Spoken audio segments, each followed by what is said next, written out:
karena ada deklarasi pencapresan Pak Prabowo yang diusung oleh 4 partai, Gerindra, Golkar, PAN, dan PKB. Jadi totalnya 41,41%, jadi 4141 ini namanya gitu. Tapi ini kita tidak perlu heran, karena sebenarnya ini pengulangan koalisi tahun 2014 saja. Yang kedua memang sebelum capres didaftarkan, koalisi ini juga masih bisa berubah gitu. Tapi buat kita sih sebagai rakyat, sebagai pemilih, kita santai-santai saja karena Pak Jokowi nggak masuk ke sana gitu. Kalau Pak Jokowi yang masuk ke sana mengendorse Pak Prabowo, wah itu baru gawat gitu, karena ternyata kan tidak, yang di-endorse tetap Pak Ganjar Pranowo sampai detik ini gitu. Nah, pengulangannya ini apa? 2014 itu kan ada 5 partai kalau nggak salah yang berkoalisi di sana. Ada Gerindra, ada Golkar, ada P3, ada PKS, ada P3, ada PBB, satu lagi siapa itu? PAN. Gitu. Nah, hari ini yang bertukar tempat cuma P3 dengan PKB. PKB masuk ke sana gitu. Kalau kita baca kan memang Golkar dan Gerindra ini satu rahim sebenarnya. Ini kan sama-sama Orba gitu kan. Cuma malu-malu kucing saja sebenarnya kan gitu. Ini sama-sama. Yang agak sedikit oportunis ya memang PKB dan PAN, karena ini dari dulu kan nggak punya jati diri gitu. Apalagi Muhaimin ke sana kemari mau minta dijadiin wapres tapi nggak ada yang mau gitu. Mudah-mudahan sekarang ini dia bisa kepake gitu. Tapi saingannya makin berat bos. Di sana ada Erlangga, di sana ada Jul, makin nggak karu-karuan nanti gitu. Nah, tapi kalau ke kita itu sebenarnya tidak ada masalah apa-apa gitu. Yang kita soroti adalah sebenarnya seperti PKB. PKB ini kan membawa kaum Nahdliyin yang ada di sana itu menjadi terombang-ambing. Tapi ini sebenarnya sudah lama, sejak dilepas Gus Dur kan, partai ini kan dicaplok Muhaimin dari Gus Dur gitu. Sampai semua anak-anaknya Gus Dur kan tidak ada lagi di situ gitu. Jadi memang ini partai pertikaian keluarga juga gitu, karena Muhaimin itu kan kemanaannya Gus Dur gitu kan. Tapi kalau kita lihat dia kekuatannya di Nahdliyin ya nggak kuat-kuat amat juga gitu. Karena tahun 2019 walaupun suaranya naik, ya dia cuma dapat suara berapa? Sekitar 10 jutaan gitu. Anggota Nahdliyin itu kan konon ada 60 sampai 90 juta gitu. Nah, itu namanya pasar gitu. Nah, terus kalau dari analisa kita tentang kehadiran mereka di koalisi yang 41,41 ini, sementara kalau PDIP kan baru sama P3, ini totalnya baru 23,85. Nggak ada masalah karena tidak ada hubungan langsung antara besarnya koalisi dengan pemilihan presiden. Kalau legislatif sudah kita biarkan saja, gitu. Tapi kalau capres kita harus jaga gitu. Karena apa? Karena ini yang menentukan Indonesia gitu. Dulu waktu itu koalisi bongsor itu di 2014, kebetulan ya, bukan kebetulan dimenangkan oleh PDIP juga gitu.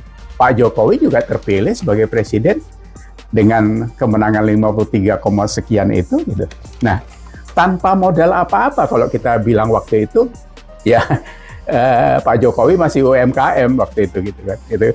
Jadi nggak punya apa-apa, modalnya cuma keyakinan, terus didukung oleh tangan Tuhan, udah pasti kalau itu gitu kan.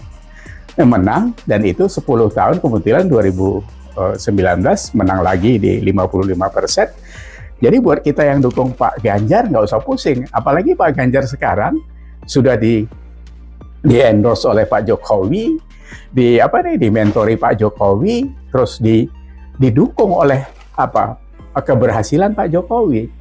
Jadi kalau Pak Ganjar diibaratkan mau menaik kendaraan, ini kendaraannya sudah lebih bagus. Kalau dulu kan nggak ada, Pak Jokowi mau naik apa? Naiknya ya PDIP sama PKB itu dulu gitu kan. Kalau sekarang Pak Ganjar sudah lebih bagus sekarang ini. Jadi saya tadi ditanya ya saya pikir nggak ngapain pusing gitu, ya kan?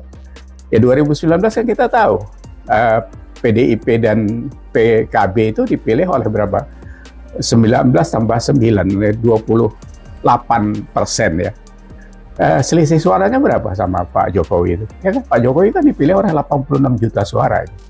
Jadi nggak usah takut, apalagi tahun 2024 nanti kan DPT-nya kan kira-kira 206 juta.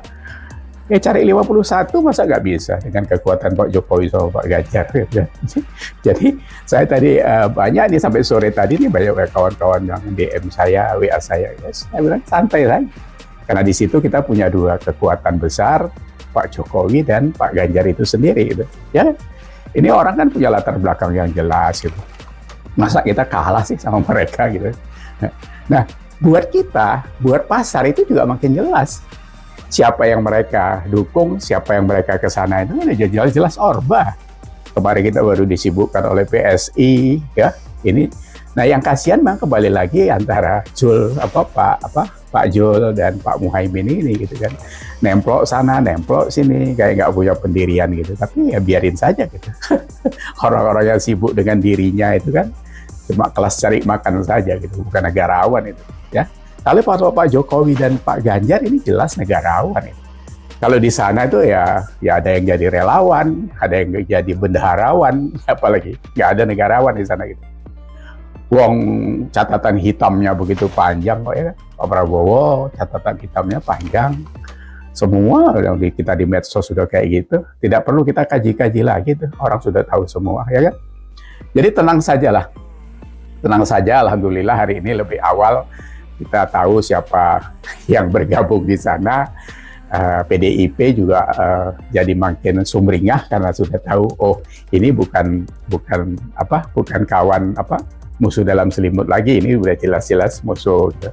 Kita lebih enak jadi buat strategi kampanyenya seperti apa, gerilyanya seperti apa. Gitu. Jadi buat kawan-kawan yang di PDIP, buat kawan-kawan yang dukung Ganjar Pranowo di pihak Pak Jokowi yang sudah memberi komando kepada kita itu ya semuanya yes. Kita harus yes dan kita harus menang. Karena kita berjuang untuk Indonesia, ya kan? Kita itu platform udah jelas, semuanya udah jelas. Karena yang ditata Pak Jokowi yang saya sebutkan beberapa kali sebagai repondasi itu sudah nggak perlu diragukan lagi. Kita sekarang sedang membenahi hilirisasi untuk ekonomi Indonesia, sudah berperang dengan WTO, sudah ditakuti negara maju, dan sebagainya. Masa kita mundur lagi? Ini kalau diambil sama kelompok-kelompok, jadul ini ya jadi tumpul Indonesia. Bener. Ini kalau diambil kelompok orang ini, nauzubillah min zalik. Mudah-mudahan Tuhan memang masih berpihak kepada kita. Gitu. Kalau enggak Indonesia ya lepas kita terhempas pasti. Itu jangan sampai terjadi. Tapi kita berusaha terus karena berdoa sambil berusaha itu harus gitu. Karena nggak bisa juga semuanya diletakkan ke langit gitu kan. Apapun harus kita lakukan. Jadi itu harapan kita semua. Nggak usah silau dengan deklarasi itu. Itu cuma wong kemarin sampai minggu lalu juga ya. Sebagai capres ya Pak Prabowo masih terus mepet Pak Jokowi, miring-miring gitu kan ke Solo, terus ngerayu Gibran, siapa lagi banyak ya, katanya Ibu Iriana juga dirayu-rayu. Ini apa? Karena dia tahu kekuatan Pak Jokowi itu. Nah, Pak Jokowi bergeming kan dia karena punya struktur pribadi yang kuat Pak Jokowi itu. Walaupun Pak Prabowo kemarin ngantar Sufi ke Pak Jokowi, ulama-ulama Sufi kita itu yang ribut soal ngantuk atau tidak ngantuk itu kan. Tapi kan yang Sufi itu Pak Jokowi sebenarnya. Jadi semuanya harus belajar kepada Pak Jokowi. Jadi sekali lagi kita fine-fine saja. Kita dengan low profile tapi high profit gitu. Mereka biarin aja high profile tapi low profit itu. Nanti artinya kita tetap insya Allah di atas kita bisa mendukung Pak Ganjar dan melanjutkan perjuangan Pak Jokowi ya. Jadi kawan-kawan kita harus semangat, kita memang tidak boleh gusar dengan apa yang mereka lakukan. Manuver itu manuver jadul saja itu. Itu manuver murah sebenarnya itu. Murahan itu. Orang-orangnya itu saja itu ya. Selunam gitu. Nanti sebentar lagi merapat juga kemari, lihat saja. Jadi demikian obrolan kita, obrolan santai, lucu-lucu tapi serius ya. Kita berjuang untuk Indonesia, sehat untuk Indonesia, semua untuk Indonesia karena kita masih tinggal di Indonesia. Terima kasih sudah menyimak, sampai ketemu lagi. See you.